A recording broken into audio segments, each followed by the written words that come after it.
Bismillahirrahmanirrahim. Alhamdulillahi Rabbil Alamin. Wassalatu wassalamu ala ashrafil anbiya'i wal mursalin wa ala alihi wa sahbihi wa sallama tasliman katsiran ila yaumiddin wa ba'd. Kaum muslimin, jamaah majlis ta'lim Riyadhus Shalihin yang dirahmati Allah, Assalamualaikum warahmatullahi wabarakatuh. Kita lanjutkan kajian kitab Riyadhus Shalihin, bab ke-25, bab perintah menunaikan amanah. Yang sekarang kita masuk ke dalam hadis 200 dari hadis awal kitab. Hadis ini diriwayatkan oleh Hudzaifah bin Yaman an Hudzaifah ibn al-Yamani radhiyallahu anhu qala haddatsana Rasulullah sallallahu alaihi wasallam haditsaini qad ra'aitu ahadahuma wa ana antadhir al-akhar. Haddatsana anna al-amanata nazalat fi jadri qulubi ar-rijal thumma nazala al-Qur'an fa'alimu min al-Qur'ani wa 'alimu min as-sunnah.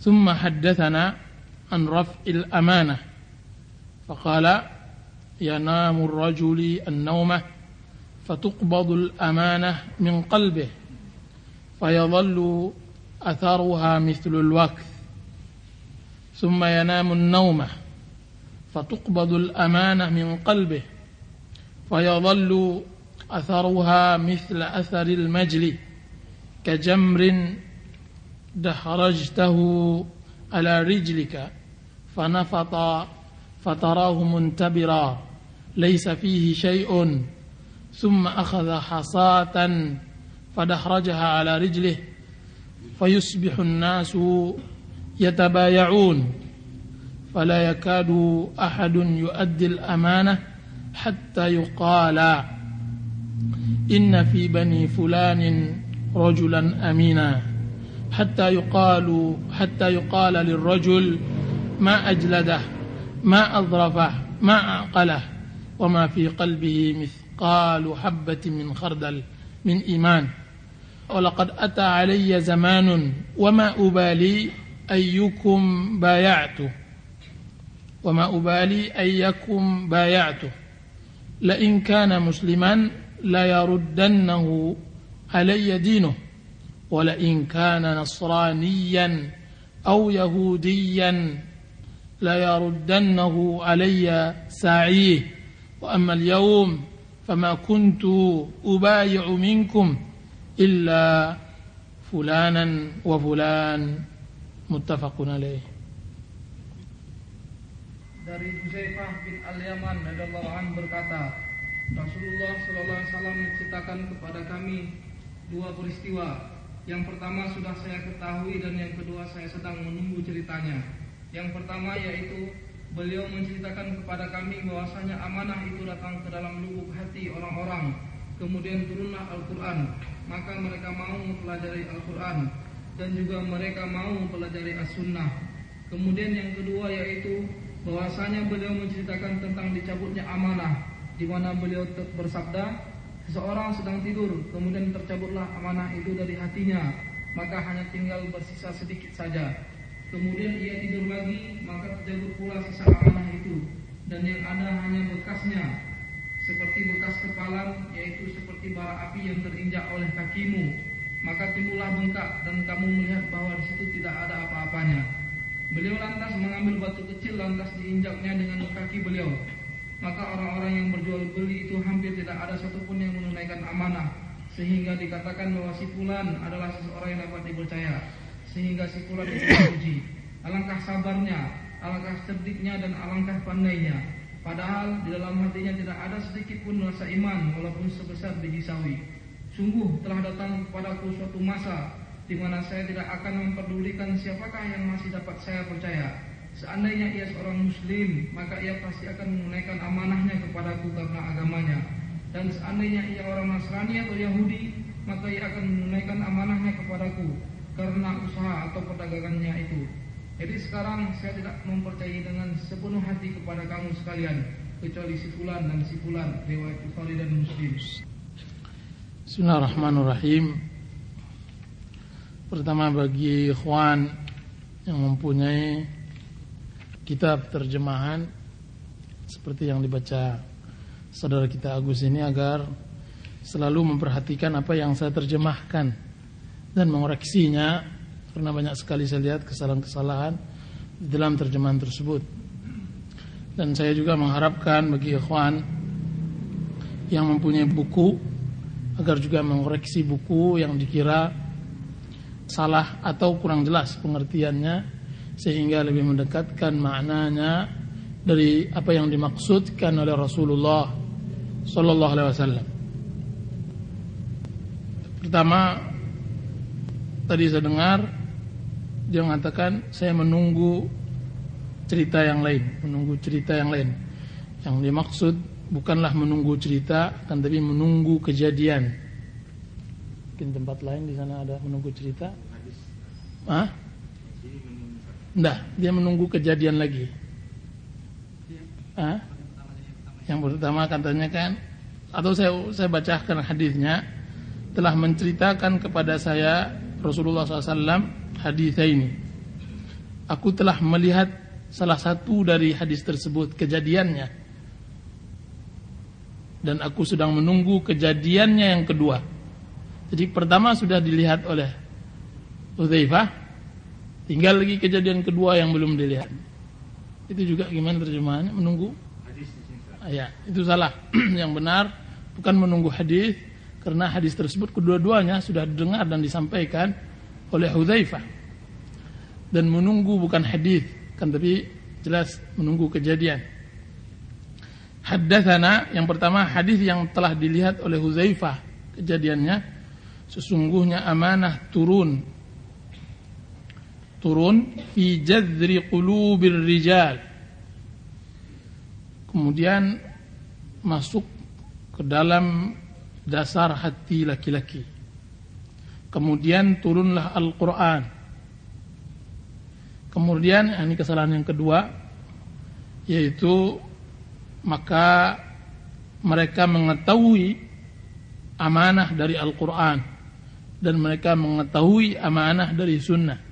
Kalau itu tadi apa tadi bacanya? Mempelajari Al-Quran. Ya, bukan mempelajari, kan, tapi kemudian mereka mempelajari amanah dari Al-Quran dan mempelajari amanah dari Sunnah. Jadi keterangannya, awalnya mereka mempunyai dasar sifat amanah, fitrah dalam hati. Kemudian datang Al-Quran dan Sunnah, bertambah amanah di atas amanah. Itu sudah dilihat orang-orangnya oleh Hudzaifah bin Yaman. Sedangkan yang ditunggu oleh Hudzaifah yang belum dia nampak, yaitu tentang diangkatnya amanah. Rasulullah SAW menceritakan tentang kejadian ini, yanamur rajulun naumah. Seseorang tidur pada sebuah tidur, fatuqbadul amanatu min qalbih, kemudian dicabutlah amanah dari hatinya. Ini juga terjemahan kurang lengkap yang dibacakan tadi. Fayadhallu atharuha mithlul waqt, maka tersisalah amanah tersebut di dalam hatinya seperti bekas titik. Itu tidak ada diartikan sana.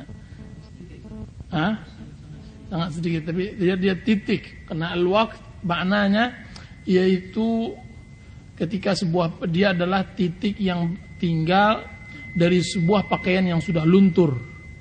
Jadi kalau seandainya Anda memiliki pakaian hitam, kemudian luntur semua, sudah berubah, tinggal lagi satu titik yang tidak berubah, itu pun hanya sudah luntur, sudah tinggal bekas. Sangat sedikit sekali. Summa yanamun naumah fatuqbadul amanatu min qalbih, Kemudian dia pun tidur lagi. Kemudian dicabutlah amanah dari hatinya. Fayadhallu atharuha mithla atharil majli. Maka tinggallah amanah tersebut di dalam hatinya seperti bekas. Kalau di sini juga ini kesalahan juga, bahwasanya bekas dari tangan seorang pekerja. Bukan kepalan, kan, tapi bekas dari tangan seorang yang bekerja. Anda kalau seandainya bekerja keras selama berhari-hari, mencangkul dan semacamnya, akan semacam bekas tebal. Kepalan, tapi bukan kepalan tangan, kan, tapi itu kepalan disebut atau kepalan tangan. Namanya apa di sini? Oh ya, dibenarkan. Saya nggak tahu artinya. Ya jelas, yaitu bekas dari orang yang bekerja berat di tangannya, itu disebut mithla atharil majli. Di situ ada, Mas? Sama? Titik-titik aja. Ya. Kajamrin dahrajathu ala rijlik fanafata fatarahu mumbatiran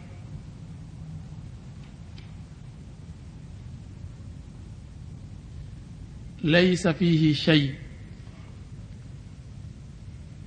Ini salah satu hadis yang cukup sulit diterjemahkan, sebab para ulama juga di dalam mensyarahnya juga sulit mensyarahnya. Perselisihan para ulama cukup panjang tentang masalah kiasan yang digambarkan oleh Rasulullah SAW di dalam hadis ini. Kemudian kajamrin, yaitu bagaikan batu kecil yang dilemparkan ke atas kakimu, fanafata, kemudian dia membengkak, fatarahu membatiran, kemudian dia meletus, tidak ada di dalamnya sedikit pun kecuali air yang kotor. Kemudian Rasulullah SAW memperumpamakan, itu mempraktekkan apa yang dicontohkannya, diambilnya sebuah kerikil, kemudian diletakkannya, dilemparkannya ke kakinya, itu mempraktekkannya. Kemudian Rasulullah melanjutkan ceritanya, fayusbihun nasu yatabaya'un, maka manusia pun mulai saling berbaiat di dalam jual beli. Berbaiat di dalam jual beli. Di sini, di sana, di tempat lain artinya ya jual beli. Ya, harus berbaiat maknanya dalam jual beli, bukan khilafah. Fala yakadu ahadun yu'addil amanah, maka tidak ada seseorang pun di antara mereka yang menunaikan amanah, hatta yuqal, sampai disebutlah, inna fi bani fulan rajulan amina, bahwa di suku fulan ada seorang yang amin. Hatta yuqala lirrujul, sampai-sampai dikatakan tentang seseorang, alangkah beraninya, alangkah cerdiknya, alangkah berakalnya, sedangkan di dalam hatinya tidak ada satu besar biji zarrah pun dari iman. Dan telah datang kepada saya zaman yang mana aku tidak peduli kepada siapa aku berbaiat di dalam jual beli. Jika seandainya dia muslim, maka agamanya akan mendorongnya, akan mengarahkannya kepada jual beli yang benar terhadapku. Dan jika seandainya Nasrani atau Yahudi, ini kesalahan yang berikutnya bagi yang diterjemahkan tadi, maka penguasanya akan meluruskan Nasrani, Yahudi di dalam jual beli tersebut. Ammal yaum, sedangkan hari ini, fama kuntu ubayyu minkum, aku tidak ada berbaiat dalam jual beli di antara kalian, kecuali si fulan dan si fulan. Hadis muttafaqun alaih.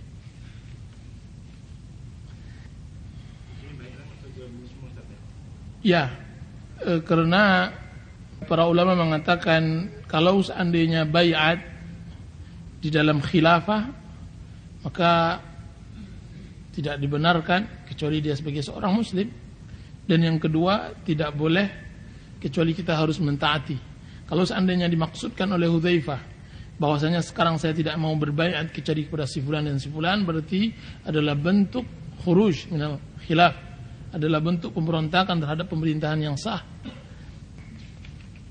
Hadis ini mempunyai faedah yang sangat banyak sekali.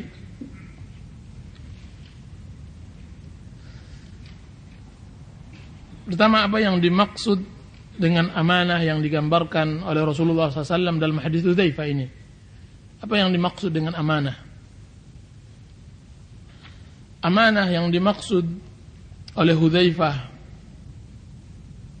yang mana pada awal Islam dia bertambah kokoh dengan datangnya Quran dan Sunnah,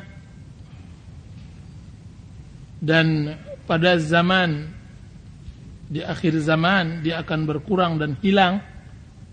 Para ulama berselisih, sebagian mereka mengatakan bahwa dia adalah iman, dan itulah yang disebutkan oleh Ibnu Battal di dalam syarahnya, bahwa dialah iman. Sebagaimana perselisihan para ulama tentang amanah yang telah kita syarah beberapa waktu yang lalu. Sebagian lagi menerangkan tentang masalah kewajiban hak-hak Allah Subhanahu wa taala dan hak-hak hamba. Kan tapi Allahu a'lam, mungkin yang paling dekat apa yang ditafsirkan oleh Ibnu Battal bahwa dia adalah iman. Amanah yang disebutkan oleh Hudzaifah ini adalah amanah iman. Dan menunjukkan sungguhnya amanah dia adalah akhlak, dan dia tidak terpisah dengan iman kepada Allah Subhanahu wa taala. Dan amanah pada dasarnya adalah sesuatu yang diberikan oleh Allah Subhanahu wa taala, bisa datang dari fitrah dia lahir, dan bisa saja datang dari hal muktasab, hal yang dia peroleh dari besar. Makanya semua akhlak dan semua sifat di dalam Islam terbagi dua. Sifat yang memang bawaan dari kecil, dan yang kedua sifat yang datang dan terbentuk karena dipelajari dan dicoba dan dilatih. Makanya ketika Rasulullah SAW melihat Ashaj Abdul Alaf, ketika datang suku Abdul Qais, Rasulullah SAW berkata kepada Ashaj, "Inna fika la khaslataini yuhibbuhumallahu wa rasuluh." Sesungguhnya engkau wahai Ashaj, di dalam dirimu ada sifat yang Allah cintai dan Rasul cintai. Kemudian ditanya oleh Ashaj, apakah itu aku peroleh dari dahulunya atau aku peroleh ketika aku dewasa ya Rasulullah? Maka dijawab Rasulullah SAW, sungguhnya engkau peroleh dari kecil. Yaitu Rasulullah SAW menyebutkan al-hilm wal-anah, yaitu sifat tenang, sifat telaten di dalam mempelajari sebuah perkara dan keadaan, wal-anah, dan tidak tergesa-gesa.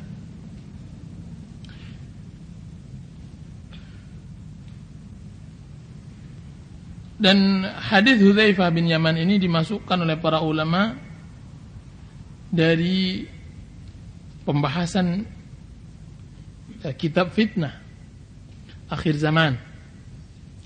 Karena awalnya manusia di awal kali Islam, mereka mempunyai akhlak-akhlak yang akhirnya dikokohkan dan dikukuhkan oleh Islam.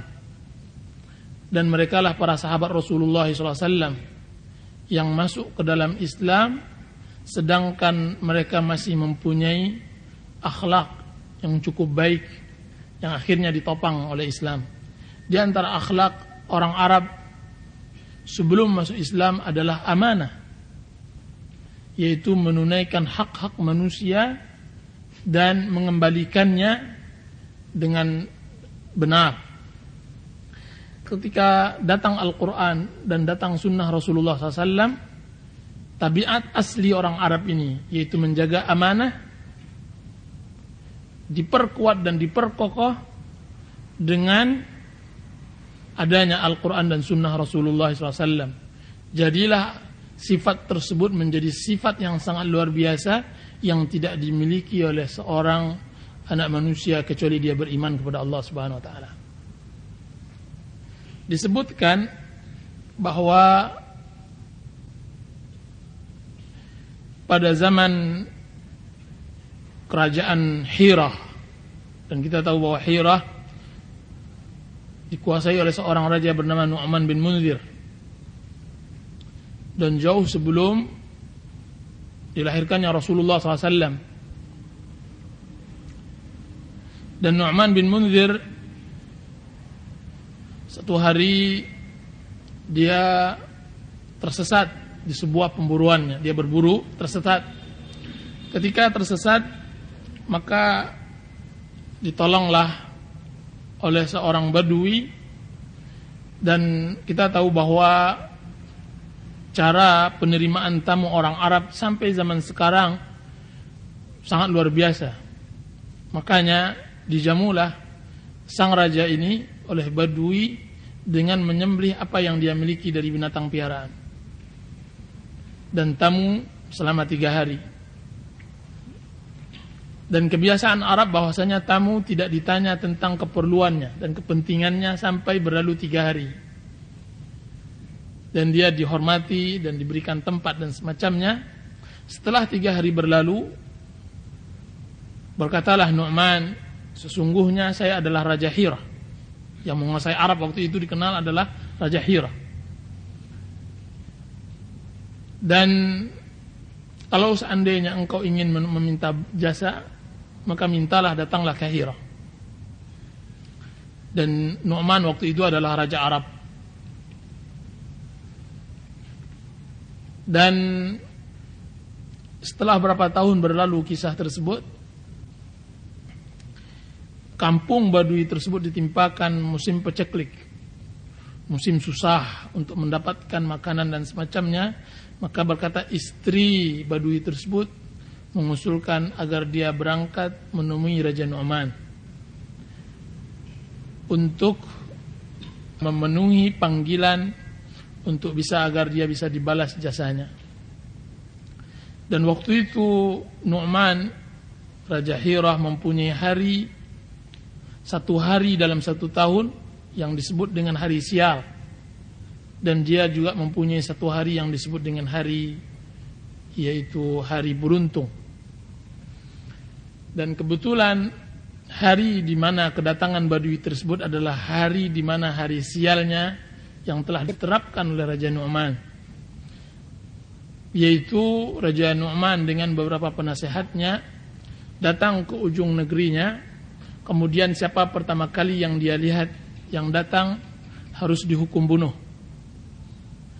Dan datanglah Badui tersebut pada masa tersebut dengan menyambung hidupnya agar dia berharap mendapatkan jasa, kan tapi kiranya yang dia dapatkan adalah keputusan dari Raja Nu'man agar dia dipenggal, karena ini sudah berjalan puluhan tahun. Sampai Nu'man mengatakan, wahai fulan, kenapa engkau tidak datang selain dari hari ini? Katanya. Kemudian Badui tadi mengatakan, wahai raja, sungguhnya saya tidak mengenal. Saya tidak tahu hari ini adalah hari sial. Jika seandainya saya tahu, saya tidak akan datang. Kan tetapi saya adalah orang asing jauh dari keluarga. Jika seandainya engkau izinkan, saya akan pulang. Dan akan saya beritahukan, dan saya akan berwasiat dan semacamnya, dan saya akan kembali berapa hari lagi. Apa kata Nu'man? Engkau saya izinkan, kan, tapi siapa yang menjaminmu? Maka di sebelah Nu'man ada salah seorang penasehatnya bernama Qirad. Maka berpalinglah Badui tersebut kepada Qirad, dan dia mengatakan, wahai fulan, engkaulah yang aku minta sebagai penjaminku. Maka Qirad pun menyanggupi jaminan tersebut. Jaminan dalam artian jika seandainya terlambat dia datang, maka yang digantikan tempat Badui tersebut adalah Qirad, dan dia adalah penasihat raja.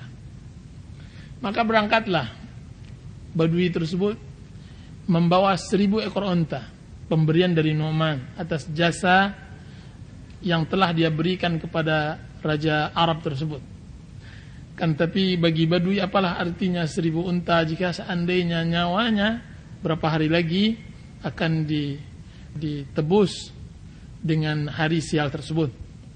Nah, ketika datang hari tersebut, berangkatlah Nu'man menyongsong laki-laki Badui tersebut, dan kedatangan laki-laki tersebut terlambat. Ketika tengah hari, berkata Nu'man, tegakkan hukuman. Maksud Nu'man agar mempercepat pembunuhan Qirad dan tidak dibunuh Badui tersebut. Dia lebih suka Qirad yang dibunuh daripada Badui tersebut, karena Badui tersebut telah berjasa kepadanya. Apa kata salah seorang penasehatnya? Ya wahai raja, sesungguhnya engkau tidak boleh membunuhnya sampai terbenam matahari. Maka ditunggulah kedatangan Badui tersebut sampai mulai terbenam matahari, muncullah seorang laki-laki dari kejauhan. Dan Nu'man sudah berulang kali untuk memerintahkan Qirad agar dipenggal lehernya. Akhirnya muncul sampai datang penasehatnya, demi Allah wahai raja, sesungguhnya engkau tidak benarkan untuk membunuhnya sampai kelihatan siapa laki-laki yang datang. Kiranya yang datang tersebut adalah laki-laki Badui tersebut. Dan Raja Nu'man merasa kagum dengan keikhlasan Qirad dalam menjadi kafil, menjadi orang yang menjamin, dan keamanahan Badui. Dan dia Badui biasa. Akhirnya semenjak tersebut dibatalkanlah hukum hari sial tersebut karena kejujuran 2 orang yang menjadi kekal namanya di sepanjang sejarah Arab. Ini yang pertama. Dan yang kedua adalah raja Arab yang lain, Raja Hira. Dan ini menjadi hal yang biasa di kalangan Arab, mempunyai persaudaraan atau pertemanan dengan Raja Romawi. Dan Raja Romawi ketika itu terusir oleh Raja Persia, sehingga semua kekayaannya dititipkan ke Raja Arab, Raja Hira. Yang saya rasa bukan dari Nu'man bin Munzir, karena Nu'man bin Munzir adalah raja yang terakhir dari Raja Arab. Dia titipkan semua kekayaannya, kemudian dia lari. Kemudian datanglah pasukan Persia mengetahui bahwa semua kekayaan Raja Romawi ada di Raja Arab, dan mereka meminta semua perbendaharaan kerajaan Romawi tersebut. Sedangkan Raja Arab ini tidak mau memberikan karena dia adalah bentuk amanah yang dipercayakan kepadanya. Maka diseranglah, dan itulah pertama kali orang Persia menyerang Arab. Diseranglah kerajaan Arab gara-gara hanya ingin mempertahankan amanah Romawi. Dan dikepunglah benteng Raja Hira. Sampai-sampai di salah satu hari pengepungan ditawanlah salah seorang anak Raja Arab tersebut. Dan diancam oleh Raja Persia, jika seandainya engkau tidak memberikan harta orang Romawi tersebut, anakmu engkau bunuh. Maka dikirim oleh Raja Arab, sesungguhnya amanah bagi kami orang Arab lebih berharga daripada anak keturunan kami.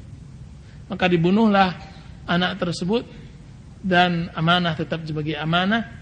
Dan begitulah Arab mereka benar-benar menunaikan amanah, dan bertambah luar biasa lagi ketika Al-Quran dan Sunnah memperkuat akhlak yang begitu mulia di sisi Arab. Jadilah mereka apa yang telah disebutkan oleh Hudzaifah bin Yaman. Kemudian datang lagi suatu masa yang belum dilihat atau sedang ditunggu oleh Hudzaifah bin Yaman, masa di mana amanah sudah mulai menghilang. Bahwasanya Rasulullah SAW menyebutkan gambaran amanah di akhir zaman dengan apa tadi namanya, kapalan, dengan kapalan, yaitu Rasulullah SAW menggambarkan amanah dan dia iman dengan sesuatu yang bisa dilihat oleh mata manusia. Sesungguhnya amanah tadi yang kita tafsirkan adalah iman.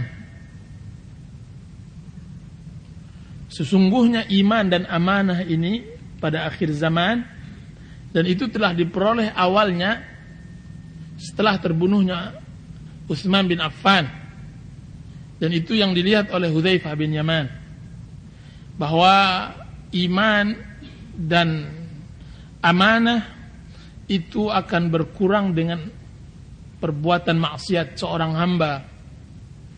Maksiat inilah yang akan melemahkan iman dan amanah,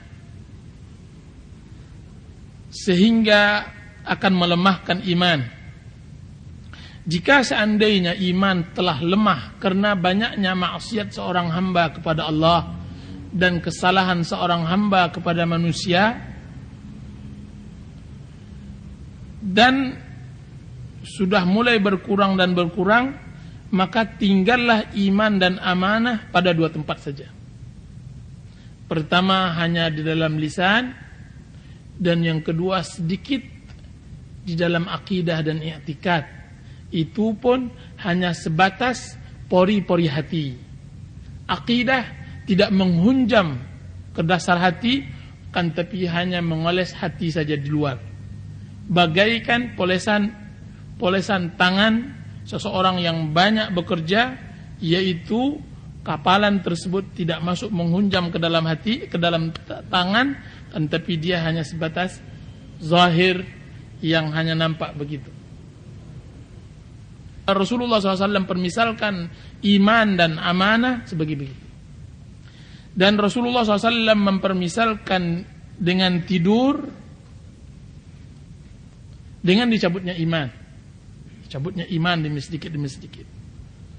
Dan kita tahu bahwasanya iman dan amanah dia akan berkurang dengan perbuatan maksiat kita kepada Allah Subhanahu wa taala. Dengan perbuatan maksiat kita kepada Allah Subhanahu wa taala. Jadilah amanah hanya sebatas lisan. Jadilah amanah hanya sebatas lisan, sehingga sulitnya kita mendapatkan seorang yang amanah.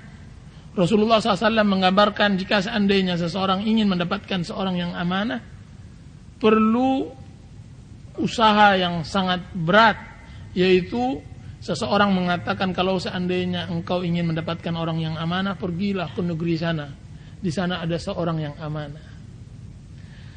Kan tapi paling yang sering kenyataannya, ini yang disebut oleh Hudzaifah tadi, oleh dalam hadis Rasulullah, sampai-sampai untuk mencari seorang yang amanah, disebutkan sesungguhnya di negeri sana, di suku sana, ada hanya seorang yang amanah. Seorang yang amanah. Tapi bagaimana kebiasaan orang? Kebiasaan orang itulah yang disebutkan dalam hadis ini. Hatta yuqala lirrajul. Yang paling sering dikatakan kepada seseorang, yang dikatakan kepada seorang ini adalah orang-orang yang mempunyai dunia, orang-orang yang mempunyai harta, orang-orang yang mempunyai kedudukan. Sering kali orang-orang yang begini ini dikatakan oleh orang, ma ajladah, ma azrafah, ma aqalah. Alangkah beraninya, alangkah berakalnya, alangkah cerdiknya. Tetap pujian terhadap mereka, kan tapi tidak pernah pujian terhadap orang-orang yang diberikan iman dan amanah. Ini di akhir zaman. Orang-orang yang seperti ini termaktub, dituliskan di koran-koran, disebut di mimbar-mimbar, dinyanyikan di dalam nyanyian dan semacamnya, sedangkan orang yang amanah nyaris tidak dikenal, karena memang mereka tidak terkenal. Mereka hanya dikenal orang-orang tertentu saja. Dan ini yang terjadi pada akhir zaman. Makanya ketika dia tanya, alangkah beraninya, alangkah berakalnya, alangkah berimannya, padahal di dalam hatinya sedikit pun tidak ada sebesar biji zarrah keimanan. Ini yang banyak terjadi di kalangan masyarakat. Sering masyarakat salah menilai seseorang yang disangka beriman, disangka cerdik, disangka berakal, disangka pintar, kiranya sama sekali dia tidak mempunyai keimanan di sisi Allah Subhanahu wa taala. Di sisi manusia dia mempunyai segalanya. Dia mempunyai harta, dia mempunyai semuanya. Kan tapi di sisi Allah Subhanahu wa taala tidak. Makanya apa kata Hudzaifah, walaqad ata alayya zamanun wa ma ubali ayyukum bayat. Bahwasanya Hudzaifah menerangkan bahwa pada zaman yang pertama, yaitu ketika amanah ada, saya tidak peduli dengan siapa saya berjual beli. Saya tidak peduli dengan siapa saya berjual beli. Apakah saya berjual beli dengan seorang kafir atau saya berjual beli dengan seorang muslim? Karena kedua-duanya menunaikan amanahnya. Orang muslim dia menunaikan amanahnya dengan agamanya, orang kafir menunaikan amanahnya dengan undang-undang yang telah ditetapkan oleh rajanya dan penguasa waktu itu. Sehingga semuanya berjalan dalam keadaan lancar. Akan tetapi sekarang saya tidak bisa berjual beli kecuali dengan si fulan, dengan si fulan. Karena langkahnya amanah di dalam jual beli. Tidak ada lagi amanah dalam jual beli. Banyak dusta, banyak sumpah gamus, sumpah atas nama Allah Subhanahu wa taala, dan tapi dusta. Hampir setiap jual beli. Makanya Rasulullah SAW menyebutkan at-tujaru fujar. Pedagang itu fujar, pendusta. At-tujaru fujar. Sering kali kita berjual beli, tawarkan, Pak ini berapa nih harganya? Harganya 50.000. Wallahi mahal sekali. Wallahi modal Kang. Allah modal. Dari perusahaan 50.000. Bertambah lagi dengan kata-kata apa? Demi Allah. 50.000. Ambo ambil langsung dari perusahaan PT. Tidak ada untung dah. Kiranya dia mau mengambil untung 25.000. Subhanallah. Tapi karena dia seorang muslim yang dipercayai sumpahnya, maka kata-kata seorang muslim tadi ya nggak apa-apa. Kalau bapak bersumpah, udahlah, saya ambil 50.000. Padahal 25.000 yang dia ambil dari sebuah keuntungan itu semuanya sama sekali tidak ada berkahnya, bahkan haram. Itu dalam sebuah usaha, dan lihat ribuan-ribuan usaha. Maka dalam hadis-hadis yang lalu, jual beli yang diberkahi oleh syariat 2 syarat. Pada hadis yang lalu, apa kata Rasulullah SAW? Idza sadaqa wa bayyana burika fi bayyihima. Pertama, jika seandainya jujur, dan yang kedua menerangkan, maka baru diberkahi pada jual beli mereka berdua. Sebaliknya, idza kadzaba wa katama muhiqat barakatu bayyihima. Jika seandainya dia berdusta dan menyembunyikan, maka Allah Subhanahu wa taala menghapuskan keberkahan. Apa yang dimaksud berkah? Berkah yaitu tidak ada beban nantinya di hari akhirat. Tidak ada beban nantinya di hari akhirat. Sesungguhnya harta yang mubahnya adalah hisab, yang mubahnya adalah hisab. Dan Rasulullah SAW mengatakan, menuqisal hisab udzib. Barang siapa yang dihisab maka akan diazab oleh Allah Subhanahu wa taala. Sudah sama bagian dari azab oleh Allah Subhanahu wa taala. Makanya Rasulullah SAW menerangkan bahwa jual beli seorang muslim, dia jujur dalam jual beli. Apa yang dimaksud jujur? Jika seandainya dia ditanya tentang barangnya, dia menjawab tanpa mendustai. Dan yang nomor 2 lebih berat. Kalaupun tidak dia tanya, dia terangkan. Bapak tadi nggak nanya tadi masalah spare partnya. Saya terangkan sekarang seperempatnya begini. Subhanallah. Bayyana. Apa hasil dari itu? Burika fi bayyina. Diberi berkah dalam jual beli mereka berdua.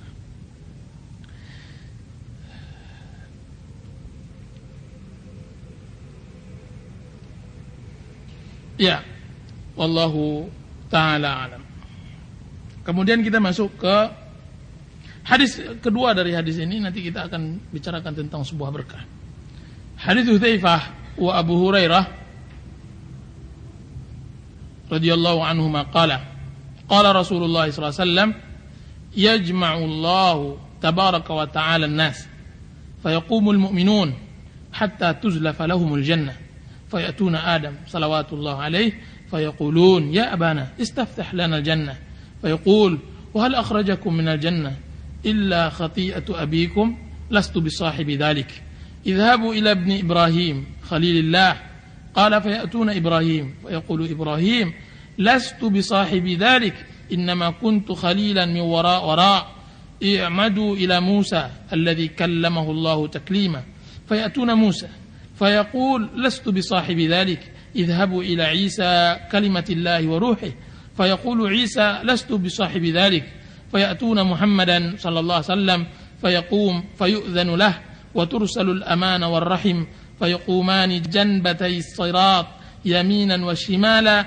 فيمر أولكم كالبرق قلت بأبي وأمي أي شيء كمر البرق قال ألم تروا كيف يمر ويرجع في طرفة عين ثم كمر الريح ثم كمر الطير وشد الرجال تجري بهم أعمالهم ونبيكم قائم على الصراط يقول رب سلم سلم حتى تعجز أعمال العباد حتى يجيء الرجل لا يستطيع السير إلا زحفا وفي حافتي الصراط كلاليب معلقة مأمورة بأخذ من أمرت به فمخدوش ناج ومكردس في النار والذي نفس أبو هريرة بيده إن قعر جهنم ل70 خريفا رواه مسلم.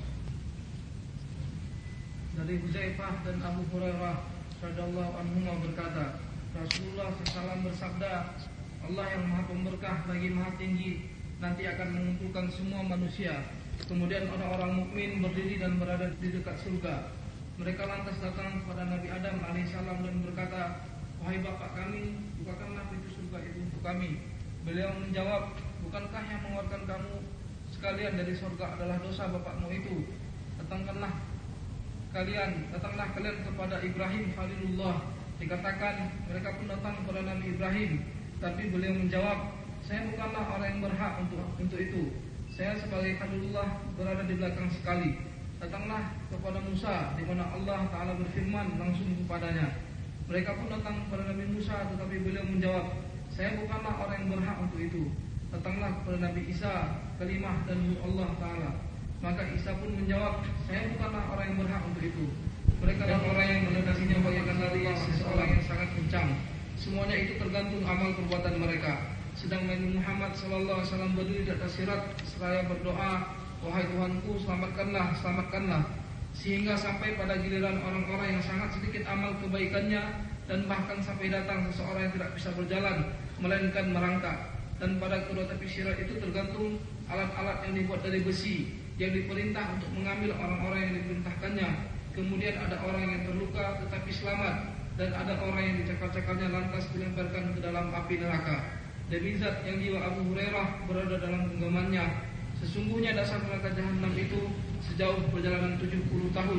Riwayat Muslim. Hadis ini memberikan kepada kita faedah tentang besarnya sebuah amanah. Allah Subhanahu wa taala mendudukkan mereka amanah dengan rahim, mendudukkan mereka di antara sirat. Dan kita tahu sirat adalah jembatan yang di bawahnya neraka, awalnya di padang mahsyar dan ujungnya di surga. Awalnya di mahsyar dan ujungnya di surga. Dan di antara sirat itu didudukkan amanah dan rahim. Dan kita tahu bahwasanya di akhir zaman hari kiamat, semuanya berubah, semuanya tidak main akal. Akal manusia tidak akan terpikirkan oleh mereka semua. Semua yang disebutkan oleh Rasulullah SAW tentang hari akhirat semuanya adalah perumpamaan, permisalan untuk mendekatkan pemahaman manusia tentang adanya surga dan neraka.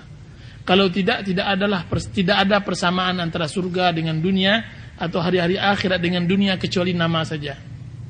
Kecuali nama.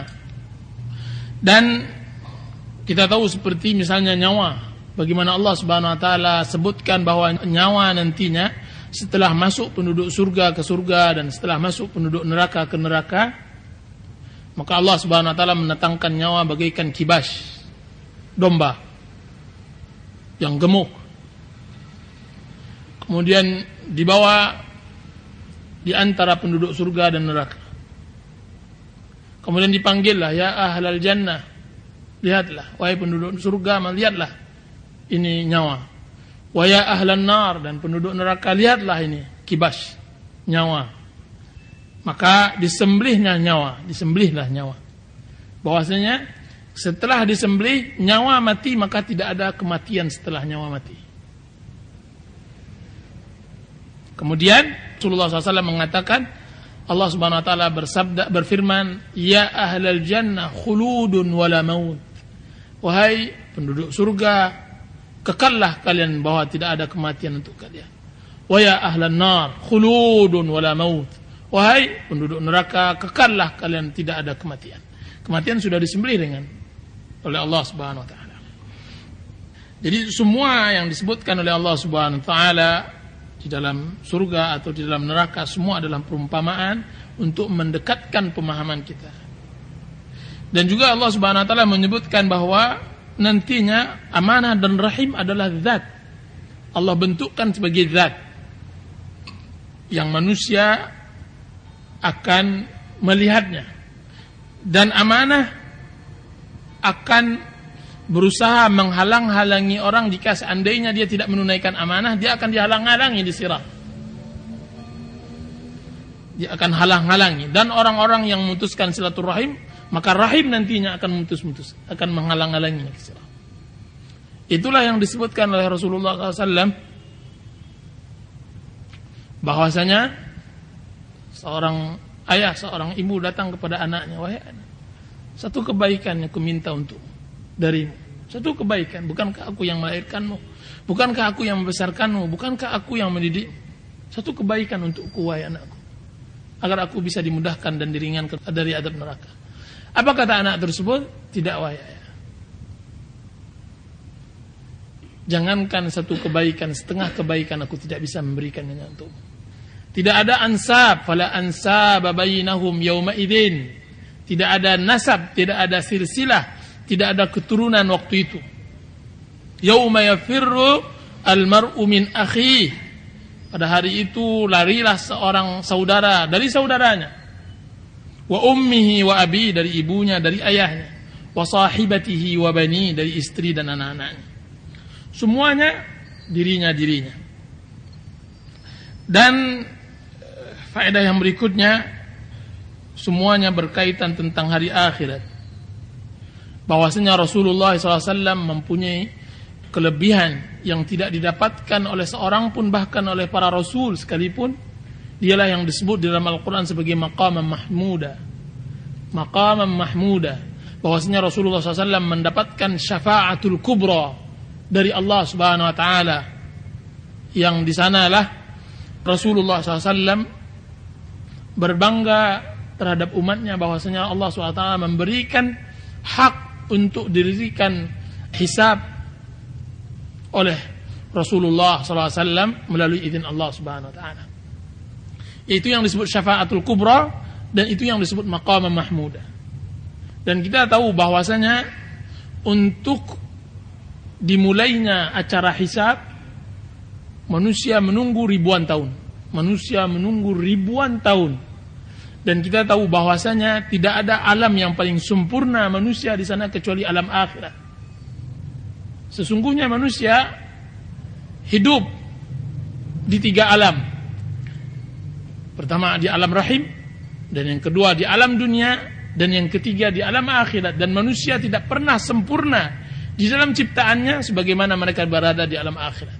Di alam rahim sesungguhnya yang paling dominan adalah jiwanya daripada tubuhnya, dan di alam dunia yang paling dominan di dalam kehidupannya adalah badannya daripada jiwanya. Sedangkan di alam akhirat kedua-duanya dominan. Kedua-duanya merasakan nikmat jika seandainya dia berbuat baik, merasakan azab jika seandainya berbuat buruk dari kedua tubuhnya. Tubuh yang kasat dan tubuh yang batin. Yang zahir dan yang batin dirasakan oleh Allah Subhanahu wa taala. Makanya Allah Subhanahu wa taala menyebutkan bahwa kulit nantinya Allah akan gantikan dengan kulit baru lagi. Supaya apa? Supaya tersiksa batin dan zahir mereka. Batin dan badan mereka. Supaya sempurna azabku. Makanya mereka mengatakan arji'na na'mal salihan inna muqinun. Kembalikan kami agar kami beramal saleh. Kami sekarang baru yakin. Kalau dahulu kami yakin hanya sesaat, sekarang kami yakin setiap saat. Kami sekarang baru melihat. Kami sekarang baru merasakan. Maka suatu hal yang sangat luar biasa bahwa di hari akhirat bahwasanya semuanya akan merasakan. Dan hari hisab bagi semua manusia adalah azab, kecuali orang-orang mukminun. Orang-orang yang dekat kepada Allah Subhanahu wa taala. Mereka di saat manusia berdiri dalam keadaan tidak berpakaian, dalam keadaan tidak bersandal dan semacamnya, didekatkan kepada mereka matahari. Kemudian matahari tersebut memanasi mereka berbulan-bulan, bertahun-tahun, beratus tahun, sehingga matahari tersebut membakar mereka, keluar mengucur keringat, dan keringat tersebut akan menenggelami mereka sesuai dengan amal mereka. Ada yang tenggelam, celap-celup, ada yang cengap-cengap begitu, ada yang sampai ke mulut, ada yang sampai begitu seterusnya. Kan tapi itu dirasakan oleh batin, dirasakan oleh jiwa, dan dirasakan keletihannya oleh badan.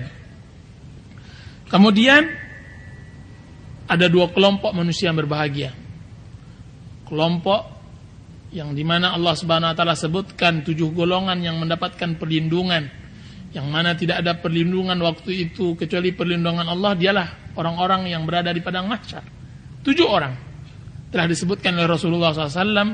Amalnya mereka siapa? Imam yang adil, penguasa yang adil, seseorang yang menangis dalam kesendiriannya, teringat akan Allah Subhanahu wa taala, teringat akan dosa-dosanya. Seseorang laki-laki yang terpaut hatinya ke masjid, seseorang laki-laki yang diuji dan dicoba dengan seorang wanita, kemudian dia mengatakan aku takut akan Allah. 2 orang yang saling mencintai karena Allah Subhanahu wa taala, berpisah dan bersatu karena Allah. Orang-orang ini yang mendapatkan perlindungan. Nantinya yang tidak ada perlindungan, tidak ada payung kecuali payung Allah Subhanahu wa taala. Orang-orang yang lain, orang-orang yang duduk bertelekan di telaga Kautsar Rasulullah SAW, haud. Dan yang paling sengsara dan paling binasa adalah orang-orang pelaku bid'ah, orang-orang yang membuat ajaran-ajaran baru setelah wafatnya Rasulullah SAW. Alangkah buruknya nasib mereka. Dipanggil mereka oleh Rasulullah SAW, kan tetapi mereka di stop oleh Allah Subhanahu wa taala. Tidak, wahai Muhammad, sesungguhnya engkau tidak tahu apa yang mereka perbuat dalam agamamu setelah wafatmu. Stop. Sekalipun dipanggil oleh Rasulullah, karena mereka masih berwudu, bahkan mereka sering wudu. Rasulullah mengenalnya mereka, mengkilat seluruh anggota tubuh mereka. Ummati, ummati, umatku, umatku, kemarilah kalian telaga Kautsar.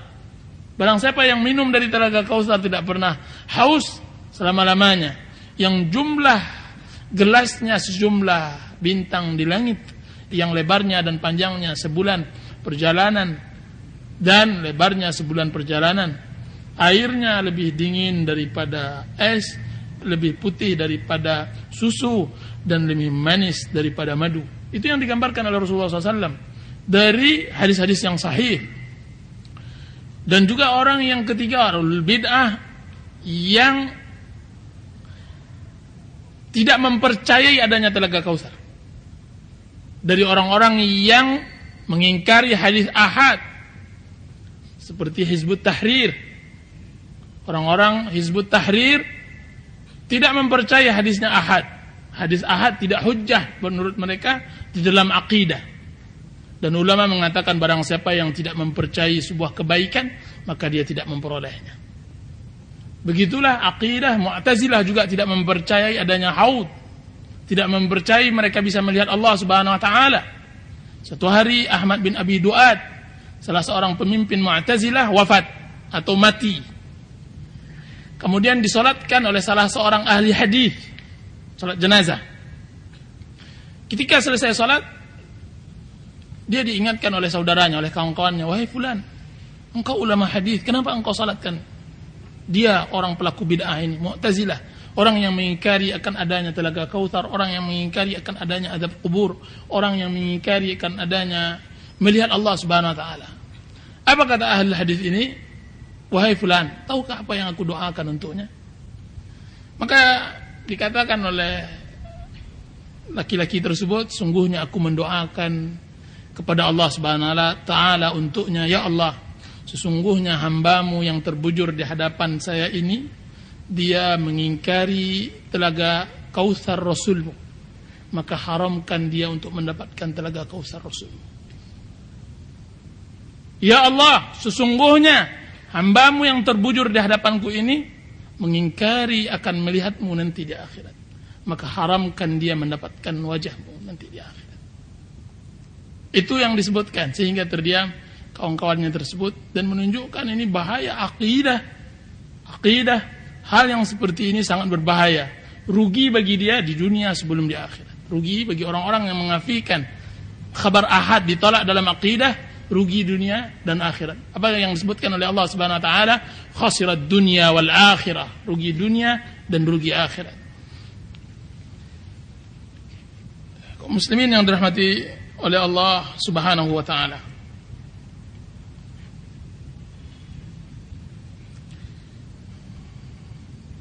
sebagian orang menyebutkan bahwa Allah Subhanahu wa taala berfirman di dalam surat Taha kalau tidak salah, "Wa in minkum illa wariduha kana ala rabbika hatman maqdiyya." Dan tidak ada seorang pun dari kalian kecuali akan melaluinya. Dan itu adalah keputusan yang telah putus oleh Rabbmu. Mereka menyangka bahwa semua manusia akan masuk ke dalam neraka, dan ini tidak benar. Maksud ayat tersebut bahwasanya semua manusia akan melalui neraka. Semua manusia akan melalui neraka, akan tetapi melaluinya di atas sirat, menunjukkan semua manusia tidak ada yang lewat jalan belakang, semuanya melalui sirat masuk surga. Dan barang siapa yang telah melalui sirat, berarti dia telah melalui surga, karena di bawah jembatan sirat, di bawahnya ada neraka. Makanya Allah Subhanahu wa taala mengatakan, "Wa in minkum illa wariduha," bahwa setiap kalian akan melewatinya. Baik, kita lanjutkan hadis yang berikutnya, yaitu hadis ke-22. Kan tapi hadis ini sangat panjang, saya tidak membacakan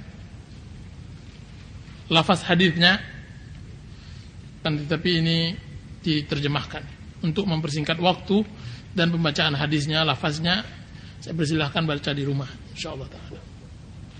Dari Abu Khubayb Abdullah bin Az-Zubair bin Al-Awwam Al-Quraisy Al-Asy'ari radhiyallahu anhu berkata, ketika Az-Zubair berdiri pada perang Jamal, ia memanggil saya, maka saya pun berdiri di sampingnya. Ia berkata, "Wahai anakku, sesungguhnya hari ini tidak yang terbunuh kecuali orang yang menganiaya atau yang teraniaya. Saya merasa bahwa hari ini saya akan dibunuh karena teraniaya, dan yang paling saya takuti adalah hutang saya. Apakah kamu melihat bahwa hutang itu akan meninggalkan sisa dari harta kekayaan kita?" Kemudian ia berkata, "Wahai anakku, juallah semua kekayaan kita dan lunasilah hutangku itu." Serta ia berwasiat dengan sepertiganya, dan sepertiga dari sepertiganya itu untuk cicitnya, yakni untuk anak-anak Abdullah bin Az-Zubair, sepertiganya sepertiga. Ia berkata, "Seandainya ada kelebihan harta setelah hutang itu, dilunasi, maka sepertiga dari kelebihan itu untuk anak-anakmu. Iya, tolong dipahami baik-baik hadis ini ya, silakan. Hisham, salah seorang anak Abdullah, mengatakan bahwa ia tahu anak-anak Az-Zubair di antaranya adalah Ubayd dan Abbad dan anak-anak Az-Zubair waktu itu ada 18 orang, 9 laki-laki dan 9 perempuan. Abdullah berkata, Az-Zubair selalu berwasiat untuk melunasi hutangnya, di mana ia berkata, wahai anakku, seandainya kamu tidak mampu untuk melunasinya. Ya, kita cukup dulu. Kita terangkan biar nanti kepanjangan nanti. Bahwasanya hadis ini hadis yang sangat panjang kan, tapi intinya yaitu bagaimana amanah di dalam menunaikan harta dan juga bagaimana berkahnya sebuah harta jika seandainya didapat dari cara yang halal. Imam Bukhari rahimahullah membuat judul bab hadis ini, beliau mengatakan berkahnya harta dari jihad, berkahnya harta dari hasil jihad di jalan Allah Subhanahu wa ta'ala bersama Rasulullah. Bahwasanya kita tahu bahwa Abdullah bin Zubair terlibat pada peperangan Jamal. Peperangan Jamal adalah peperangan antara Ali bin Abi Thalib dengan kelompok Aisyah radhiyallahu anha. Disebut perang Jamal karena artinya perang onta. Disebut onta karena Aisyah radhiyallahu anha menggunakan onta yang sangat besar dan beliau berada di tengah-tengah pasukan yang sedang bertempur. Kemudian orang-orang Khawarij melempari onta Aisyah radhiyallahu anha dan khaudajnya, apa itu namanya, tempat bagi wanita-wanita Arab di atas onta, semacam skedup, ini sini skedup, melempar onta tersebut dengan panah sehingga onta tersebut berbentuk binatang yang banyak durinya itu apa? Landak besar, seperti landak besar karena banyaknya panah yang masuk ke dalam, yang menancap ke onta besar tersebut. Nah, terlepas dari perselisihan perang Jamal, Abdullah bin Zubair berada di posisi Aisyah radhiyallahu anha bersama Sa'ad bin Abi Waqqas. Dan Abdullah bin Zubair merasakan dirinya hampir meninggal dunia. Yang menurutnya ada indikasi atau adanya panggilan bahwasanya dia sebentar lagi meninggal. Dan benar, setelah wasiat ini berapa hari setelah itu beliau meninggal dunia. Dan meninggal dunianya Zubair, maaf semuanya bukan Abdullah, maaf. Zubair bin Awam adalah Zubair bin Awam meninggal ketika dia tidur, kemudian dia dipenggal oleh salah seorang Khawarij yang bernama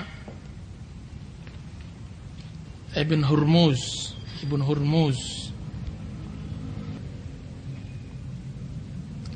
Dan Rasulullah SAW telah bersabda, Ibn Hurmuz namanya Amr bin Hurmuz At-Tamimi, dialah yang memenggal kepala Zubair bin Awam setelah wasiat ini. Dan Rasulullah SAW bersabda dalam hadis yang diriwayatkan oleh Imam Ahmad, Bashir qatil ibn Safiyah bin nar, beri kabar gembira orang yang membunuh Ibnu Safiyah yaitu Zubair bin Awam dengan api neraka. Dan adalah Zubair bin Awam ketika dia hendak dekat meninggal, dia wasiatkan, dia panggil Abdullah. Dan kita tahu bahwasanya Abdullah bin Zubair adalah anaknya yang sangat dia sayangi. Dan dia adalah anak tertuanya dari anak-anak Zubair bin Awam. Sebagaimana yang kita paham tadi bahwasanya Zubair bin Awam mempunyai anak 19 orang. 19 orang. Dan dipanggillah, bahwasanya faedah di sini diharuskan bagi seseorang yang akan berangkat jihad atau ke tempat yang kemungkinan dia meninggal dunia untuk meninggalkan wasiat untuk anak-anaknya. sebagaimana yang dilakukan oleh Zubair bin Awam. Kemudian apa kata Zubair bin Awam? Sungguhnya aku tidak melihat kecuali aku terbunuh pada hari ini dalam keadaan terzalimi. Sebelumnya Zubair bin Awam mengatakan, wahai anakku, sesungguhnya tidak ada hari ini yang terbunuh kecuali orang yang zalim maupun yang dizalimi. Orang yang zalim maupun yang dizalimi, yaitu dari kalangan para sahabat Rasulullah SAW. Berkata Ibnul Battal rahimahullah, maksud yang zalim adalah orang yang zalim terhadap dirinya, bahwasanya dia zalim terhadap dirinya. Sedangkan orang yang dizalimi yaitu orang yang dizalimi oleh saudaranya, oleh orang yang dizalimi. Orang yang zalim di sini adalah orang yang menzalimi lawannya, sama saudara kaum muslimin. Dan orang yang dizalimi adalah dirinya. Berarti kalau perkataan Ibnu Battal ini menunjukkan tidak ada yang salah, dan ini seharusnya sikap seorang muslim dalam menyikapi perselisihan para sahabat Rasulullah SAW. Berkata Ibnu Izz Al-Hanafi rahimahullah dalam kitab At-Tahawiyah bahwa at-tarahum, hendaknya seorang muslim mengucapkan radhiyallahu anhu kata-kata taraddi dan tarahum, yaitu semoga mereka dirahmati Allah, semoga mereka diridhai Allah Subhanahu wa taala, dan al-kaffu amma syajara bainahum, dan hendaknya mereka menahan dari apa yang mereka perselisihkan sesama mereka. Dan berkata Umar bin Abdul Aziz rahimahullah kepada gubernurnya, bersyukurlah wahai saudara, sesungguhnya Allah Subhanahu wa taala telah menjauhkan tangan kita dari perselisihan mereka, maka jauhkanlah lisan kita untuk ikut campur dalam perselisihan mereka. Jadi jika seandainya kita tidak ikut perang bersama mereka karena memang kita jauh hidup setelah mereka, maka selamatkan lidah kita agar jangan ikut campur dalam perselisihan mereka. Ini sikap Ahlus Sunnati wal Jamaah di dalam perselisihan. Ahlus Sunnati wal Jamaah di antara perang Siffin dan perang Jamal dan perang-perang yang lainnya. Makanya Abdullah bin Zubair mengatakan sebagaimana yang dikatakan kepada Zubair bin Awam mengatakan kepada anaknya begitu. Kemudian dia mengatakan, wa inna min akbar hammi ladaini, sesungguhnya yang saya sedihkan kalau seandainya aku meninggal nanti adalah hutangku. Bahwasanya Zubair bin Awam merasa sedih dengan hutang.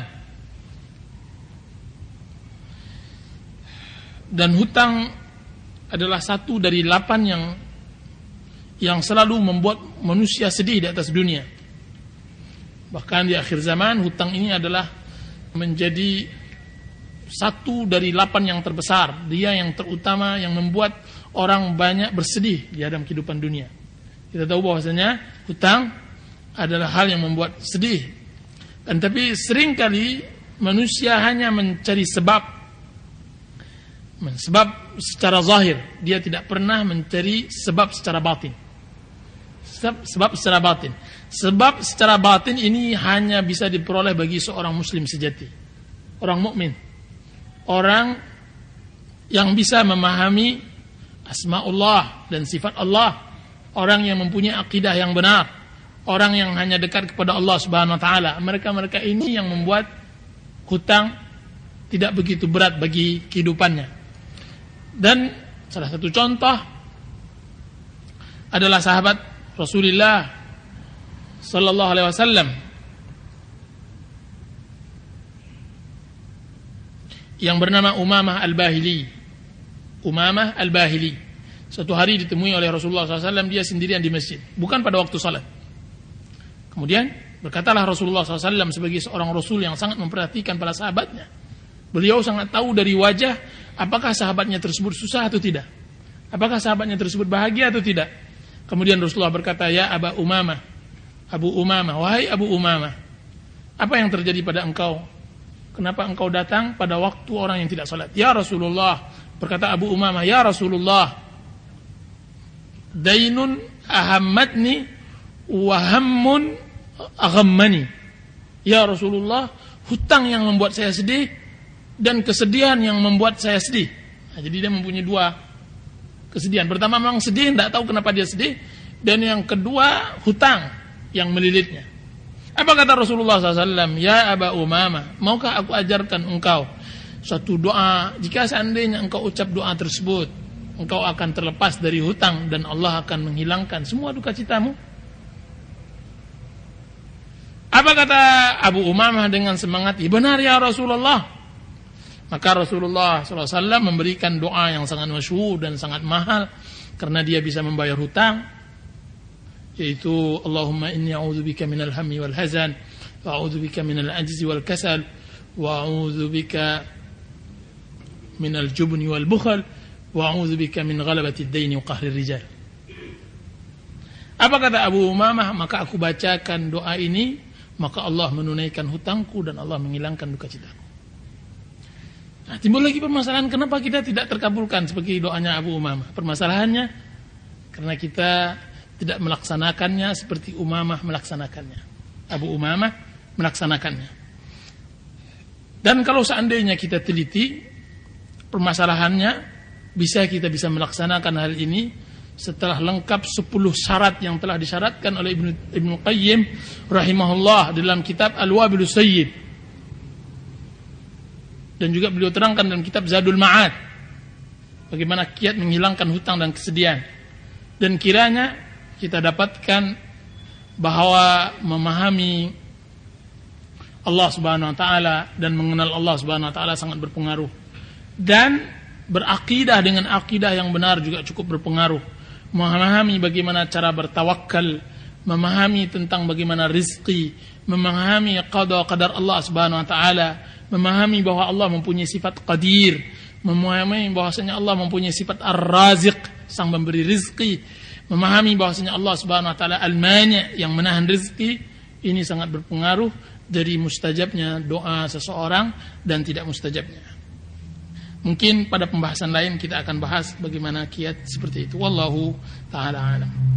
Yang jelas Zubair bin Awam merasa sedih. Kemudian apa kata Zubair bin Awam? Berkata kepada anaknya sambil konsultasi, apakah kira-kira wahai anakku, semua harta yang ayah miliki bisa tertutupi hutang kita? Apa kata Zubair? Wahai anakku, jika seandainya engkau telah menjual hartaku, maka tunaikanlah hutang-hutangku. Kemudian Zubair bin Awam mewasiatkan dengan sepertiga, dan wasiat tidak boleh lebih dari sepertiga.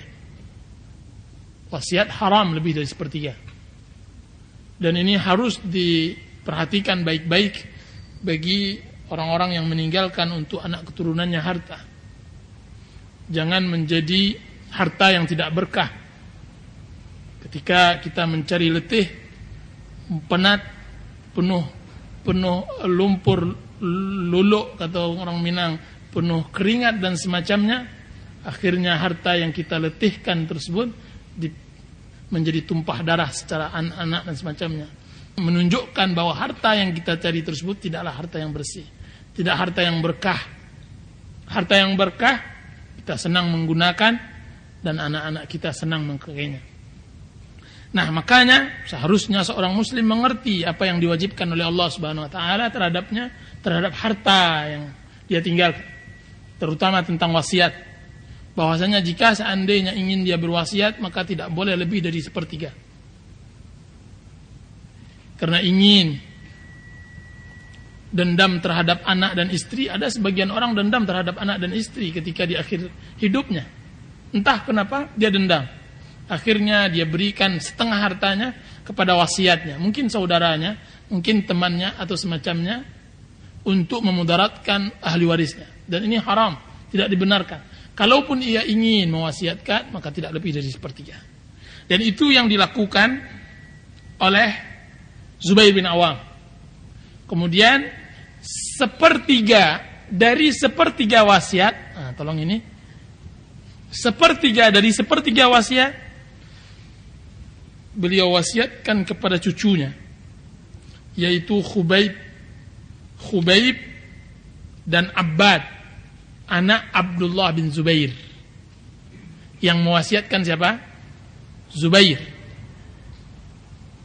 Sepertiga dari sepertiga wasiat diberikan kepada cucunya yang sudah sama umurnya dengan sebagian anak-anak Zubair bin Awam. Jadi anak-anak Abdullah bin Zubair sudah satu umur dengan anaknya Zubair bin Awam. Jadi paman dengan keponakan sudah seumur.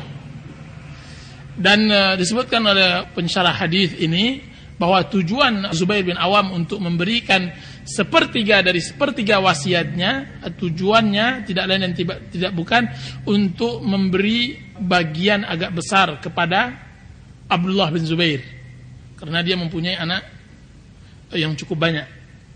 Nah, ya, kita lanjutkan. Baca dia mempunyai 18 anak tadi itu. Dia 19 mengatakan bahwa ia tahu itu anak-anak apa katanya? Anak-anak Zubair. Salah, anak-anak Abdullah. Itu di sana anak siapa itu semuanya? Iya, Abdullah. Jadi anak Abdullah bukan anak Zubair. Dan anak-anak Abdullah waktu itu ada 18 orang. Ya. 9 laki-laki dan 9 perempuan. Abdullah berkata, Az-Zubair selalu berwasiat untuk melunasi hutangnya, di mana ia berkata, wahai anakku, seandainya kamu tidak mampu untuk melunasinya, maka mohonlah pertolongan pada tuanku. Abdullah berkata, demi Allah, saya tidak tahu apa yang dimaksud oleh ayahnya, sehingga saya bertanya, wahai anakku, siapakah tuanmu? Wahai Ayahku, siapakah tuanmu itu? Ia menjawab, Allah. Abdullah berkata, maka demi Allah, seandainya saya mengalami kesulitan dalam melunasi hutangnya, saya berdoa, wahai Tuhan Az-Zubair, lunasilah hutang Az-Zubair. Maka akhirnya ia dapat melunasinya. Ya, sebentar. Bahwasanya Abdullah bin Zubair mengatakan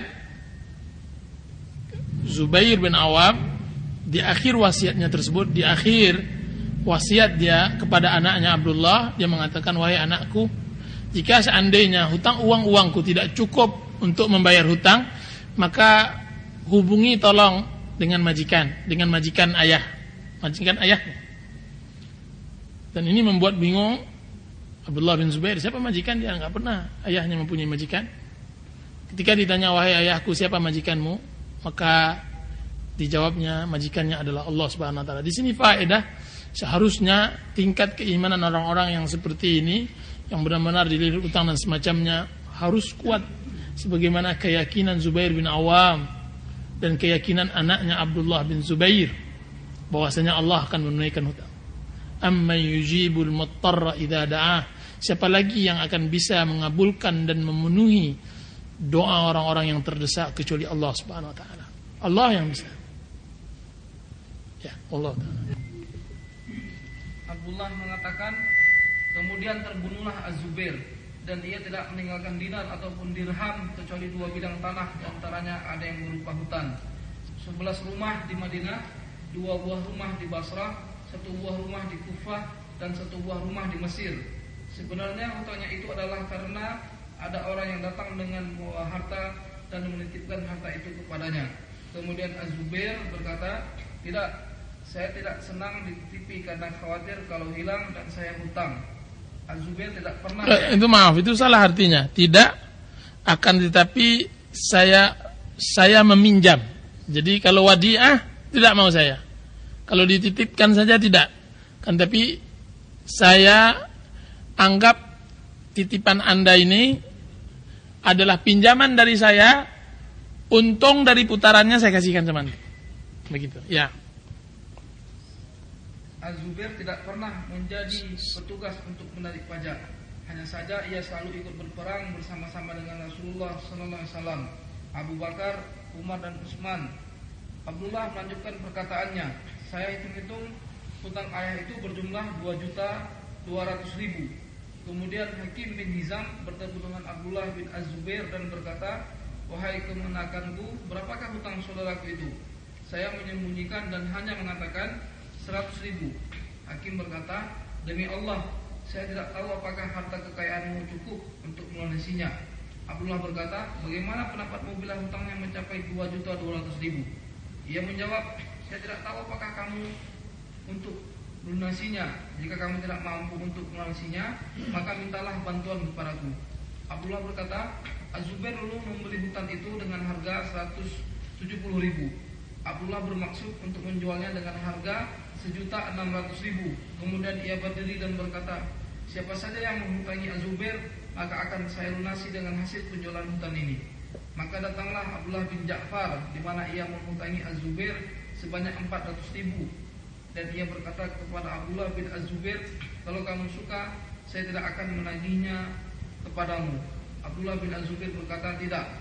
Abdullah bin Ja'far berkata, kalau kau suka, biar saja nanti saya belakangan. Abdullah bin Az-Zubair berkata, tidak. Abdullah bin Ja'far berkata, kalau begitu berilah saya sebagian dari hutan itu. Abdullah bin Az-Zubair berkata, untuk kamu dari sini sampai sini. Kemudian Abdullah Az-Zubair menjual sisa hutan itu untuk melunasi hutang ayahnya, dan masih bersisa 4,5 bahagian. Kemudian ia datang ke tempat Muawiyah, dan waktu itu Amir bin Utsman, Al-Munzir bin Az-Zubair dan Ibnu Zam'ah berada di situ. Lantas Muawiyah bertanya kepada Abdullah, hutan itu dihargai berapa? Abdullah menjawab, setiap bahagian 100.000. Muawiyah bertanya, masih bersisa berapa bahagian? Abdullah menjawab, masih bersisa 4,5 bahagian. Al-Munzir bin Az-Zubair berkata, saya mengambil sebahagian dengan harga 100.000. Amir bin Utsman berkata, saya mengambil sebahagian dengan harga 100.000. Ibnu Zam'ah berkata, saya mengambil sebahagian dengan harga 100.000. Kemudian Muawiyah bertanya, masih sisa berapa? Abdullah menjawab, masih bersisa 1,5 bahagian. Muawiyah berkata, saya yang mengambilnya dengan harga 150.000. Abdullah berkata, Abdullah bin Ja'far menjual bahagiannya kepada Muawiyah dengan harga 600.000. Setelah Abdullah putra Zubair itu telah selesai melunasi hutang ayahnya, maka putra-putri Az-Zubair berkata, bagilah warisan kami itu. Abdullah menjawab, demi Allah, saya tidak akan membagi untuk kamu sekalian sebelum 4 musim, di mana pada setiap musim saya akan menyiarkan. Siapa saja yang menghutangi Az-Zubair, hendaklah datang kepada kami pasti akan melunasinya. Maka setiap tahun Abdullah menyiarkan pada setiap musim. Setelah lewat 4 tahun, maka Abdullah membagi harta pusaka itu dan mengambil sepertiga yang diwasiatkan. Dan Az-Zubair meninggalkan 4 istri, di mana masing-masing mendapat bagian 1.200.000. Jadi semua harta kekayaan Az-Zubair berjumlah 50.200.000 riwayat Bukhari. Ini kalau seandainya bisa ada yang bisa nerangkan, luar biasa ini. Berapa yang dijual, berapa yang dijual, berapa yang ditinggalkan, berapa? Subhanallah alazim. Kita bahas sedikit demi sedikit. Yang kita bahas hartanya Zubair. Bahwasanya Zubair dia mempunyai 2 harta. Yang pertama tanah, 2 tanah dan beberapa rumah. Rumahnya sangat luar biasa juga. Ada di Basrah, ada di Kufah, ada di Makkah. Bahkan di Makkah sangat banyak sekali. Beliau mempunyai di Madinah mempunyai 11 rumah di Madinah. Dan tidak aneh karena beliau mempunyai 19 anak, 4 orang istri. Dan yang semuanya pembicaraan di sini kebanyakannya tentang masalah tanah. Tanah ini dikenal dengan Ghabah. Ghabah ini berada di awali Madinah, di atas Madinah. Sampai sekarang daerahnya masih dikenal dengan Awali. Dan awalnya tanah ini dibeli oleh Zubair sebanyak berapa? 170.000. 100 ya betul. 170.000 dirham. 170.000 dirham. Dan yang sangat luar biasa, Hakim bin Hizam datang. Ketika meninggal Zubair bin Awam, Hakim bin Hizam adalah anak pamannya Zubair bin Awam. Masih ada hubungan famili. Datang kepada Abdullah bin Zubair. Apa kata Hakim bin Hizam? Wahai Abdullah, berarti anak pamannya Zubair bin Awam. Berarti Hakim bin Hizam dengan Zubair bin Awam sepupu, dan Abdullah bin Zubair adalah keponakannya. Dia berkata, wahai keponakanku, berapa utang yang ditinggalkan oleh ayahmu? Dia menyimpan 2 juta. Simpan diam aja. Apa dia bilang? 100.000. Apa kata Hakim? Wah, kalau begitu tidak cukup tuh uang ayahmu. Jadi 100.000 nggak cukup tuh uang. Apa kata Abdullah bin Zubair? Bagaimana pula wahai paman, jika seandainya utang ayah 2.200.000. Wah, engkau keturunan tidak bisa membayarnya, katanya. Di dalam riwayat lain juga disebutkan oleh Ibnu Hajar dan Fathul Bari, satu hari datanglah Abdullah bin Zubair minta pendapat Hakim bin Hizam karena masih pemilih. Apa kata Hakim bin Hizam? Wahai anakku, berapapun utang ayahmu, biar saya menanggung setengahnya. Kemudian Hakim bin Hizam bertanya, berapa sih utang ayahmu? Apa kata Abdullah bin Zubair? 100. Kalau begitu biar saya menanggung 50-nya. 50.000-nya. Apa katanya? Tidak wahai paman, sungguhnya ayah kami meninggalkan hutang 2.200.000. Apa kata Hakim bin Hizam? Subhanallah, sampai kita satu suku tidak mungkin membayarnya. Kita sampai satu suku, ya maksudnya kita masih familian nih, semua harta kita tidak mungkin melunaskan. Itu cerita begitu besarnya hutang Zubair yang ditinggalkan. Dan perlu dipahami bahwa dari mana asal hutang ini. Zubair bin Awam dia bukanlah seorang yang banyak mengeluarkan uang, kan, tapi hutang ini berasal dari titipan-titipan orang. Karena dia dipercaya oleh orang. Dan Zubair bin Awam, beliau juga membuka sebuah usaha dan semacamnya, samping dia berjihad di jalan Allah Subhanahu wa ta'ala. Nah, seringkali titipan itu jika seandainya dia dalam berbentuk mudharabah, kalau rugi tentu akan hangus tuh uang modal. Kan, tapi cara bisnisnya Zubair bin Awam tidak. Dia katakan, uang yang kamu titipkan kepada saya untuk saya putarkan, saya anggap sebagai hutang. Keuntungan yang saya dapat dari sebuah bisnis saya bagi dengan Anda. Menunjukkan semua kampung Madinah itu pada nitip lah sama Zubair bin Awam, karena sebuah bisnis yang tidak ada ruginya. Uang dianggap hutang, keuntungan dibagi oleh Zubair bin Awam. Subhanallah. Sehingga ketika sudah lama Zubair bin Awam bertumpuklah sehingga hutang seperti ini. Berkah sehingga seorang istri mendapatkan 1.200.000 dirham. Bagiannya, sehingga jumlah uang Zubair bin Awam semuanya berjumlah 50.200.000 dirham dari modal 170.000 dirham saja. Ini berkah begitu cepat hanya untuk dalam jangka 4 tahun. Caranya begini, bahwa pada hakikatnya yang hanya bisa diandalkan adalah tanah yang ada di awali Madinah tadi. Dan yang lebih parah lagi, tanah ini dia punya kongsian dengan Abdullah bin Ja'far. Makanya di dalam riwayat lain Hakim bin Hizam mengatakan, jika seandainya Abdullah bin Ja'far meminta tanah tersebut, jangan berikan sampai engkau berikan jatahan, jangan jual bersamanya, kan, tapi ambil, suruh dia mengambil jatahnya. Dan Abdullah bin Ja'far ketika mengetahui jumlah hutang Zubair bin Awam sangat besar, beliau sudah mempunyai kerendahan hati dengan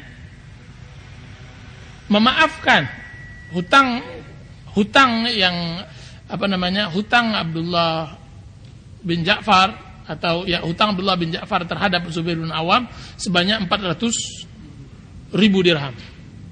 Datang dia kepada Abdullah bin Zubair, dan Abdullah bin Ja'far mengatakan, udahlah saya halalkan. Akan tapi Abdullah bin Zubair tidak mau. Tidak, saya tidak menghalalkan. Kalau begitu, ya udahlah, kapan kamu mampu bayar. Abdullah juga tidak mau. Kan tapi begini sajalah wahai paman, sesungguhnya ayah mempunyai tanah, ambillah 1/4 tanah tersebut. Berarti diambil tanah tersebut. Diambil tanah tersebut, berarti tinggal 4,5 bagian. Tinggal 3/4 bagian. 4,5 nanti pembagian lagi.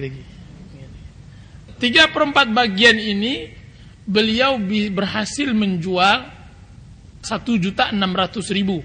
Hadis yang pertama coba untuk perhatikan bahwasanya Abdullah bin Zubair menjual 1.600.000 dirham.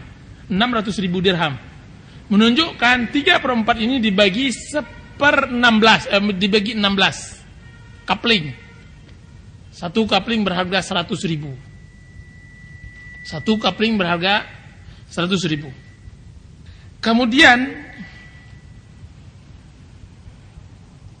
datanglah Abdullah bin Zubair menemui Muawiyah, dan di sisinya ada Munzir bin Zubair, dan di sisinya lagi ada Ammar bin Uthman, bahwa setelah dia jual 16 bagian tersebut, ada lagi bagian yang tersisa. Itu yang disebut 4,5 kapling lagi.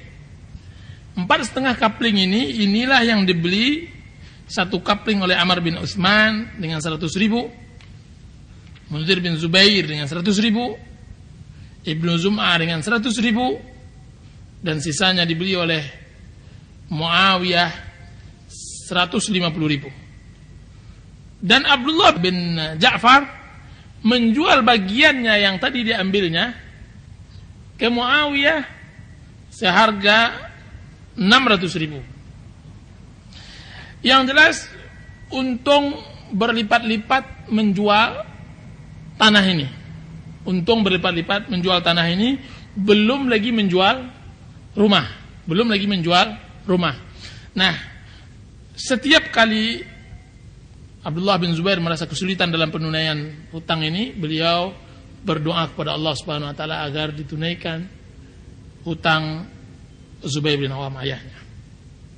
Nah, kita lihat hasil dari penjualan rumah tersebut selama 4 tahun. Karena 4 tahun anak-anak Zubair bin Awam hendak minta pembagian harta warisan, Abdullah bin Zubair tidak mengizinkan sampai 4 tahun, sampai siapa yang berhutang dia harus tunaikan. Ketikalah sampai 4 tahun baru dibagi. Ketika dibagi, maka setiap istri Zubair bin Awam mendapatkan 1.200.000 dirham. Jika seandainya 1.200.000 dirham setiap istri mendapatkan 1.200.000, kalau seandainya istrinya 4 mendapatkan 4.800.000, dan itu adalah 1/8 harta. 1/8 harta. Yang jelas jumlah keseluruhannya yaitu 50.200.000 dirham. Dan jelas waktu itu juta belum ada bilangannya dan tidak ada, maka disebutlah di dalam bahasa Arabnya alfu alfin, 1.000 kali 1.000. Jadi alfu alfin adalah bilangan 1 juta, karena bilangan 1 juta itu sangat langka pada zaman tersebut, belum ada yang membilangnya. Jadi ketika jumlahnya 50.200.000, ini jumlah yang sangat luar biasa, hitungannya berkah. 50,000 wa 100,000. Jadi di sini faedah bahwasanya berkah harta jika seandainya memang dicari dari jalan yang halal, dan yang kedua berkah harta jika seandainya dikaitkan dengan Allah Subhanahu wa taala. Innallaha huwar razzaqu dzul quwwatil matin. Sungguhnya Allah yang memberi rezeki, yang mempunyai kekuatan yang kuat. Dengan demikian sebenarnya banyak hal yang perlu kita terangkan di dalam hadis ini, kan tapi mudah-mudahan ada manfaatnya apa yang telah kita terangkan. Wassallallahu ala nabiyyina Muhammadin wa ala alihi wa sahbihi wasallam. Wassalamualaikum warahmatullahi wabarakatuh. Silakan, ada waktu untuk menjawab pertanyaan jika seandainya ada yang bertanya. Ya. Orang-orang yang masuk surga tanpa hisab. Ya. Orang-orang yang masuk surga tanpa hisab, mereka akan merasakan wukuf di padang mahsyar. Semua umat akan merasakan wukuf di padang mahsyar. Dan mereka biasanya jika seandainya dia tidak mendapatkan payung dari payung Allah Subhanahu wa taala, maka dia akan bersenang-senang di telaga Kautsar. Kan tapi Allah Subhanahu wa taala akan memasukkan mereka ke dalam surga, yaitu setelah adanya syafaat kubra. Setelah Allah Subhanahu wa taala mengizinkan. Kita tahu hadis yang tadi menerangkan bahwa semua manusia datang ke setiap nabi ulul azmi yang terakhir kepada Rasulullah SAW, dan Rasulullah mengatakan ana laha, saya orang yang berhak memberikannya, saya orang yang berhak memberikannya. Kemudian Rasulullah SAW maju ke depan. Ketika itu beliau maju dan beliau pun sujud. Kemudian beliau mengucapkan dan memanjatkan puji-pujian yang tidak pernah diucapkan oleh manusia sebelumnya. Kemudian Allah Subhanahu wa taala muncul dan mengatakan, ya Muhammad, ishfa tushaffa, wahai Muhammad, bangkitlah engkau, maka berilah syafaat, engkau akan diberi syafaat. Maka di saat itulah dimulai hisab, dan dimulai hisab dari umat Nabi kita Muhammad sallallahu alaihi wasallam. Dan yang pertama kali dimasukkan oleh Allah Subhanahu wa taala ke surga adalah orang-orang dari 70.000 orang yang dimasukkan ke dalam surga tanpa hisab. Jadi mereka dahulu, baru orang-orang setelah mereka. Ya Allah Ta'ala.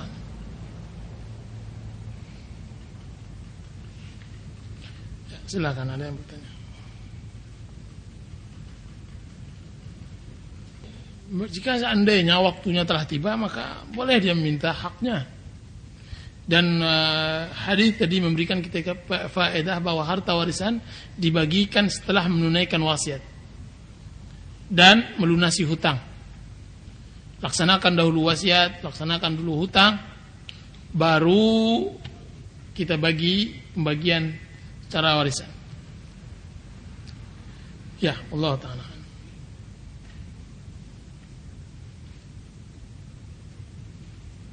Mungkin tidak ada lagi pertanyaan, kita cukupkan kajian kita sampai di sini.